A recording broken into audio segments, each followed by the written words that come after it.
आम बजट 2023-24 में 321 करोड़ रुपए महिला सुरक्षा के लिए आवंटित किए गए हैं। इनमें से 221 करोड़ रुपए इमरजेंसी रिस्पांस सपोर्ट सिस्टम के लिए हैं, जिसका बजट मौजूदा वित्त वर्ष में सिर्फ 36 करोड़ रुपए था। हमारी सहयोगी नीता शर्मा ने महिला सुरक्षा को लेकर लोगों से बात की। उनका कहना है कि मौजूदा रिस्पांस सिस्टम प्रभावी नहीं है, इसे बेहतर किए जाने की जरूरत है।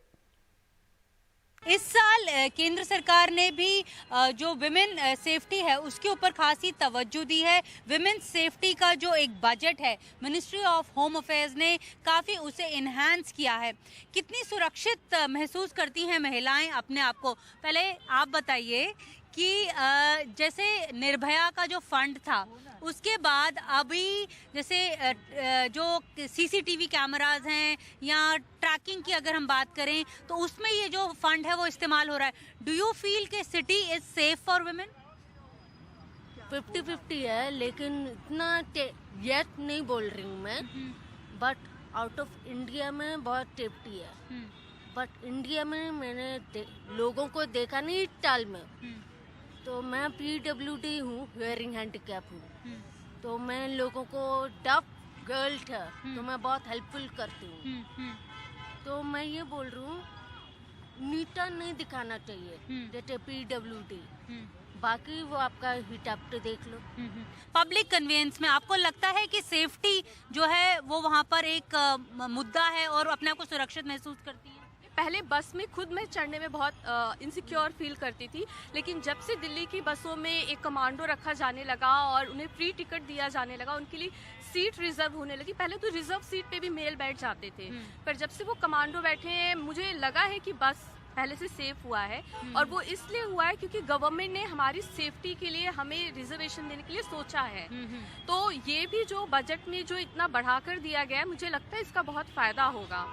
और जो कि अभी और टेक्नोलॉजी बेस्ड हो गया कि सीसीटीवी कैमरा लगेगा, ट्रैकिंग होगी कहाँ पे, तो वो एक्चुअली लाइफ में बहुत ज़रूरी है। क्योंकि ओला वगैरह की जब से मैं देख रही हूँ कि हम लोगों को ऑफिशियल टूर पे कभी जाना होता है, फ्लाइट का और टाइम होता है, निकलना होता है, अगर ट्रैकिंग नहीं होती तो बहुत प्रॉब्लम होता।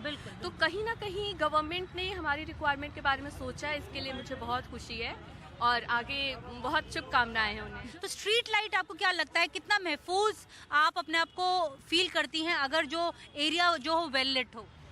सारे एरियाज तो वेल लिट नहीं होते, कुछ एरियाज ही वेल लिट होते हैं। Usually prominent areas which are important roads of the city, वही they come in focus. But क्या होता है रेजिडेंशियल एरिया में, if you are staying in a place where RWA is very active, वहाँ तो फिर भी स्ट्रीट लाइट होते हैं। But certain places like from the metro station to the house on the way, you never know, there are places, roads which are not so well lit, so anything can happen, abhi bhi, there are areas where chain snatching and all is happening, तो street crime जो है उस पे रोकना जरूरी है। वो भी जरूरी है, because that also is part of the, क्योंकि snatching तो women के ऊपर ही होता है ना।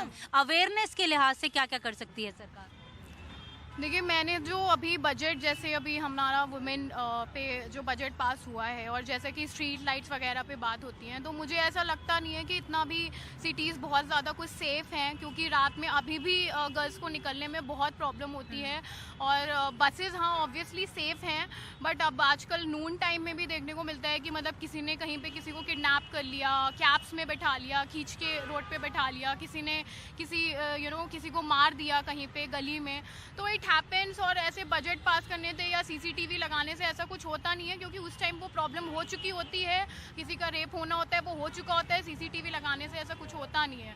तो सेफ्टी पर्पस से कुछ भी ऐसा नहीं कह सकते कि सेफ है। रही सेल्फ डिफेंस की बात, तो आप कितना सेल्फ डिफेंस कर लोगे? अगर आपके सामने 5-6 लड़के हैं, आप कितना सेल्फ डिफेंस कर लोगे? जैसे अभी जो ये रिस्पांस सिस्टम है, इसमें ये भी बताया जाता है कि जो अलग अलग हेल्पलाइंस जो हैं वो शुरू की गई हैं, तो आप लोग अवेयर हैं कि एंटी स्टॉकिंग हेल्पलाइन है, विमेन इफेक्टेड बाय वायलेंस उनके बारे में हेल्पलाइन है, कि सरकार को और भी जो है वो उसका विज्ञापन देना चाहिए, एडवर्टाइज करना चाहिए?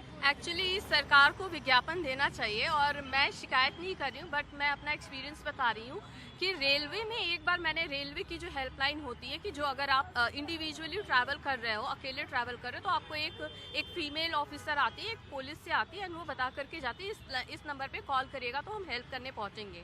पर मैंने ट्राई किया वो हेल्पलाइन में किसी ने फ़ोन नहीं उठाया। तो आई थिंक अगर ये बजट है तो ऐसी चीज़ों में लगाना चाहिए कि एक्चुअली अगर हम कभी फ़ोन करें तो कोई फ़ोन उठाए, रिस्पॉन्स दे। जैसे अब पीसीआर का भी नंबर बदल गया, पहले 100 नंबर था, अब 112 हो गया है, तो आप लोगों को इसके बारे में पता है कि मुझे पता है पर कभी मैंने अनुभव नहीं किया क्योंकि मैंने उसको यूज ही नहीं आपको किया। पता है? नहीं, मैंने यूज नहीं। आपको? हाँ पता है इस बारे में, बट मुझे नहीं पता था। आप जैसे जो विमेन होती हैं मैम, जो वायलेंस जैसे घर में भी होता है, बाहर भी होता है, तो ज़्यादा जो सुरक्षा है, सुरक्षा के लिहाज से जो जब विमेन बाहर जाती हैं, औरतें बाहर जाती हैं, तो उनको ज़्यादा बोला जाता है इस तरह के कपड़े मत पहनो, उस तरह के कपड़े मत पहनो, देर रात से मत आओ। तो अब सरकार ये कह रही है कि मतलब ज़्यादा उसके ऊपर जोर दिया जा रहा है कि किस तरह से जो विमेन है सेफ महसूस कर सकें, और अलग अलग स्कीम्स, अलग अलग हेल्पलाइन नंबर्स जो है सरकार ने सामने लाया है। आपको इस बारे में जानकारी है? जानकारी तो है, पर ये जो कहते हैं ना हेल्पलाइन है, वो हेल्पलाइन एक्चुअल में उतनी हेल्प नहीं करती हैं। आप देखो, हम बाहर भी जाते हैं बच्चों के घर में, वहाँ पर एक लड़की इतनी सुरक्षित है जाते हुए, इतनी स्ट्रांग है। वो क्यों है? क्योंकि वो जब तक अगर मेट्रो के टाइम पे अकेली भी होगी ना, पुलिस वाले चेक करते रहती हैं कि चढ़ गई, कुछ हुआ तो नहीं है। तुम लोगों को पता है कि क्या नंबर है, अगर कोई प्रॉब्लम हो तो क्या नंबर डायल करना है? एक तो 100 नंबर डायल करना है। 100 अब खत्म हो गया, वो 112 हो गया है। अब 112, ओके। अब याद रहेगा कि 112 नंबर पे हमें कॉल करना है। हाँ। और जो भी हमें प्रॉब्लम है, पर हम नाइट में आते हैं, नाइट में बहुत ज़्यादा डर लगता है अंदर से ही कि जैसे कोई पीछे चल रहा है या फिर साथ में कोई, पर ये डर है, सच बताऊं।